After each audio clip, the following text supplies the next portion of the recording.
Hey guys, Sensor here, and the official Pokemon YouTube channel released a video this morning, and it revealed five new Gigantamax Pokemon.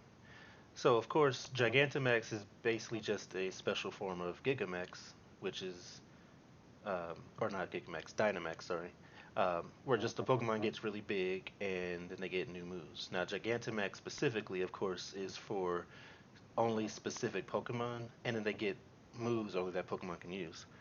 So what we saw today is interesting, especially when you consider the implications it has on competitive battling. So of course, the first one they showed was Pikachu, and it's kind of interesting because the Gigantamax version of Pikachu actually kind of looks like the original, um, art um, pixel of Pikachu sprite. That's what I'm looking for. In the original game, Red and Blue, it's like it's rounder, a more fat type Pikachu. But anyway, the move that it gets is G-Max Volt Crash. This is interesting because it's whenever it uses an electric move and it'll deal damage but also paralyzes all opponents. So that's really nice, especially in like the official Pokemon League where you're doing double battles. This will paralyze both people. I think that's really strong. And of course, it only lasts like you can only Gigantamax or Dynamax for 3 turns, but still 3 turns of being able to paralyze any Pokemon is really good. And it does also make me wonder, which I will bring up later with Charizard, is you know it seems really powerful, and I wonder how it's going to work. Like, are you just literally every turn going to be able to paralyze whoever you're fighting? Because that seems really strong for 3 turns. Of course, assuming that your Pikachu can survive that long, and we don't know right now how exactly it works. Like, is it like Mega Evolution? You know, like can you get taken out before you can even Gigantamax? But anyway, what's also interesting is that you actually can only get this Pikachu from um, having data of Let's Go Pikachu on your Switch.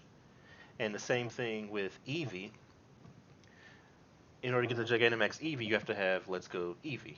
So that's interesting that they have that. And I think Meowth was a pre-order, but I'll get to Meowth in a minute. Now Eevee's G-Max Kodo, all his normal moves become G-Max Kodo, which deals damage and um, infatuates the opposite gender. So it's basically like an attack version of Attract, which is kind of interesting. Um, and it's any opponent. So it doesn't really say all. I'm gonna assume that it's all. But of course they're only showing it against single battles, so it's not clear. It might only be on a single opponent or both. I'm just gonna go with it's probably a single opponent since it doesn't say all opponents. But still, that's interesting. And then, of course, the Meowth. Yeah, as long as you get the game, basically, before January 15th, then you'll be able to get the Meow. And that one makes its normal moves when it's Gigantamax, Max Gold Rush, which it does damage and gives you a cash bonus, basically just a Gigantamax version of Payday. So, of course, that's not really going to do anything. Um, there. It's not going to do anything in competitive battling, but um, it'd be interesting to use in regular battles. Now, the two that are really interesting are Charizard and Butterfree, and I really like how that Charizard looks. Like I like both Mega forms of Charizard, but this is really cool. And then its Gigantamax um, G-Max move is Wildfire, and this is really interesting because it will deal damage and also will do continual damage for 4 turns for any Pokemon that's not Fire type. So it's basically like its own personal weather effect. Like how a sandstorm is, where it'll do damage, to people that aren't like rock or ground, or hail, where it does damage to ice. That kind of a weather effect move. It's a fire, basically weather effect. The only difference is it doesn't power up fire moves, but it still does damage like one of those weather moves. And this is where I really am interested in how these moves work, um, because is it says only, fire type moves will become Gmax Wildfire. And it's possible that I might have missed something earlier, but it doesn't. Pokemon are can only be Dynamax or Gigantamax, once in the battle, but it lasts for 3 turns. So is every turn applying a new Wildfire effect?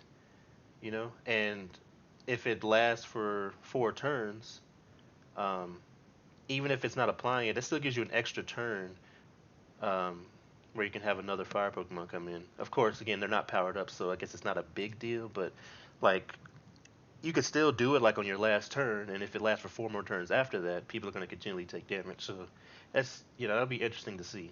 And this is really nice because unlike the other Pokemon, well, the 5 Pokemon that are revealed, well, besides Butterfree, this is a fully evolved Pokemon, so this is going to be something that's really useful even when you're not Gigantamax.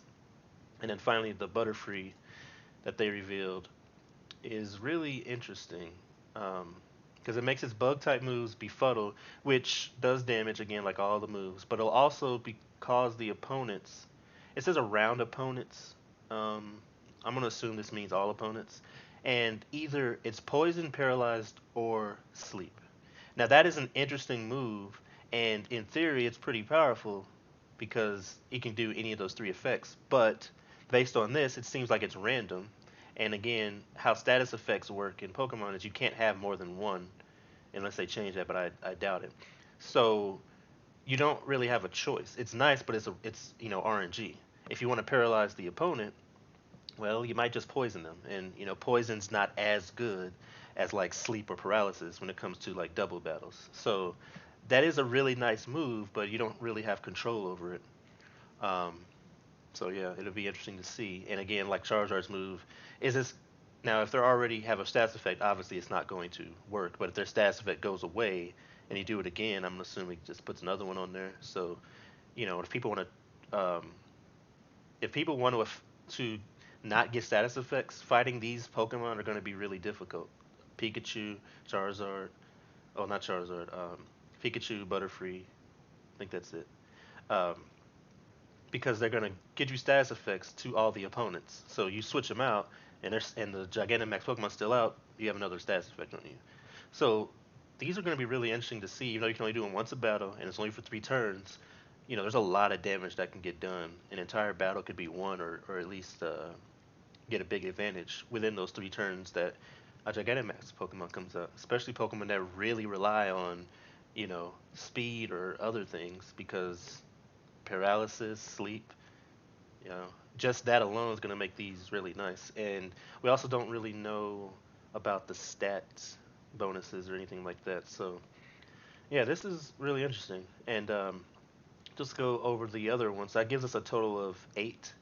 And then of course the first 3 were Gigantamax Dreadnought and its Stone Surge G-Max move, scatters rock. So basically it's like an attack, um, a damaging version of Stealth Rock. Uh, yeah, because it does damage and then basically puts Stealth Rock, puts rocks around. And then Corviknight, um, G-Max Wind Rage, removes Reflect, Light Screen Spikes, and Electric Terrain, like moves like that. It says it's not specific, not only those moves, but moves like that. Which I wonder.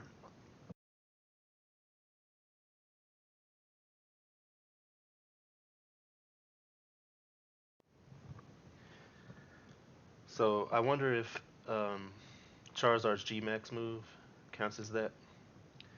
Um, but yeah, it'll be interesting to see. And then finally, of course, Alcremie, uh, the G-Max finale will heal all the Pokemon on your side and deal damage. So these G-Max moves are pretty strong. The Gigantamax Pokemon are pretty strong, but you can only use them. Now it doesn't specifically say Gigantamax Pokemon can be used in competitive battles, but it does say Dynamax Pokemon can be used. And again, Gigantamax Pokemon are the same as Dynamax. They just have specific move sets, and only specific Pokemon are going to be able to be Gigantamax, whereas any Pokemon can be Dynamax. So yeah, it's gonna be pretty interesting. I definitely can't wait to see the full stuff like the stats when they Gigantamax, um, you know, how how they actually will work in battle in terms of like their effects each turn. So this is some pretty interesting news, and just has me even more excited to get into the full game when it releases. And once I going through all my different theory crafting and team building, 'cause that's like my favorite thing to do in Pokemon. Come up with great teams, great move sets, and try them out and get better battling. So that's all I have for this video. I'm going to be covering Pokemon pretty heavily. It's been my favorite series for years, and I can't wait to finally be able to like stream and do like videos on Pokemon, because I never was able to do that for the handheld systems. But because I never got a capture card that worked for them, but I have a capture card that works with the Switch, so expect a lot of content for Pokemon. If you like the video, please give a like and subscribe. It really helps me out. And as always, thanks for watching.